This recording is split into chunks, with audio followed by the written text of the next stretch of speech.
ハッピーニューイヤー。こんにちは。バインピアノ教室の松本です。遅ればせながら新年明けましておめでとうございます。今年もどうぞよろしくお願いいたします。さて、2023年が明けましたけれども、皆様の中にはすでに今年の目標や計画を立てていらっしゃる方がいるかと思いますが、去年の目標を達成できた方はどのぐらいいらっしゃいますでしょうか。かくいう私もですね、去年の目標を立てたんですけれども、この YouTube 動画を定期的に配信できるようになった以外は、目標のほとんどが未達成ということが判明しまして、愕然としました。その理由としましてはですね、実行可能な計画プランを立てていなかったことと、去年の前半は仕事で忙しくてですね、計画の実行にリソースを割けなかったことが、主な原因だったんですね。それでその大いなる反省から昨年年末から1週間かけて、今年の目標の設定と、何が起こってもですね、計画を実行しやすいようにあらゆるリスクを想定して計画を慎重に立てました。で、そのおかげでですね、2023年が始まってから1週間ほど経ちましたが、今のところ計画はほぼ実行できています。先の計画を立て、目標を持つことは私たちにとって重要です。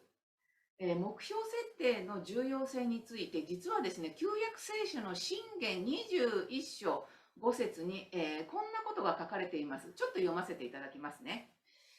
勤勉な人の計画はついにその人を豊かにする。すべて怠る者は貧しくなる。ということが書かれています。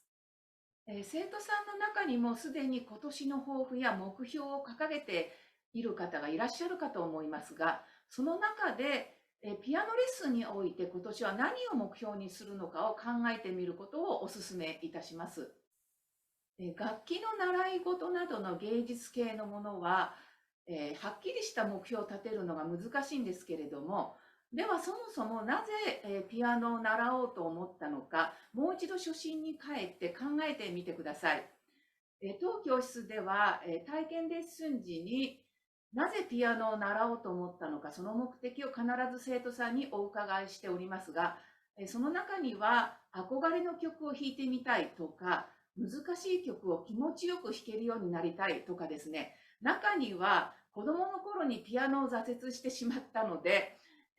基礎からもう一度叩き直したいという方もいらっしゃいます。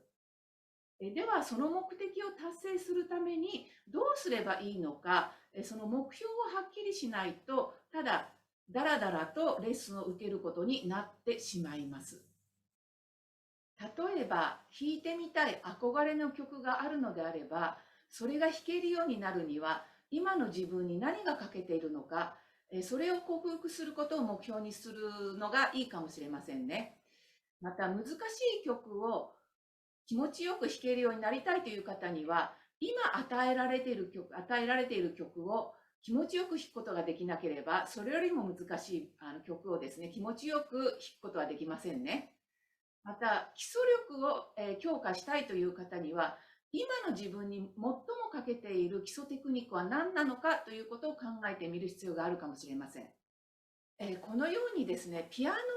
習う目的を目標に落とし込み、そしてできれば数値化してください。で、これはなぜかというと、測定可能だからなんですね。例えばですね、今与えられているテキストを6月までに終わらせるとかですね、スケールの24丁全部を1週間かけてやるとかですね、または練習時間が足りないなっていう感じている方は、練習時間を1時間毎日やるとかですね、あとはショパンのノクターンを3曲マスターするとか、何でもいいです。とにかく測定可能なですね、数値目標に落とし込んでみてください。小さなお子さんについては、ひょっとすると将来ピアニストになりたいとか、幼稚園の先生になりたいとか、そういった目的があれば別ですけれども、そうでない場合は、ピアノを通してどのようなお子さんになっていただきたいかを考え、そのためには、今年は目標はどうしたらいいのかなっていうのを考えてみるといいかなと思います。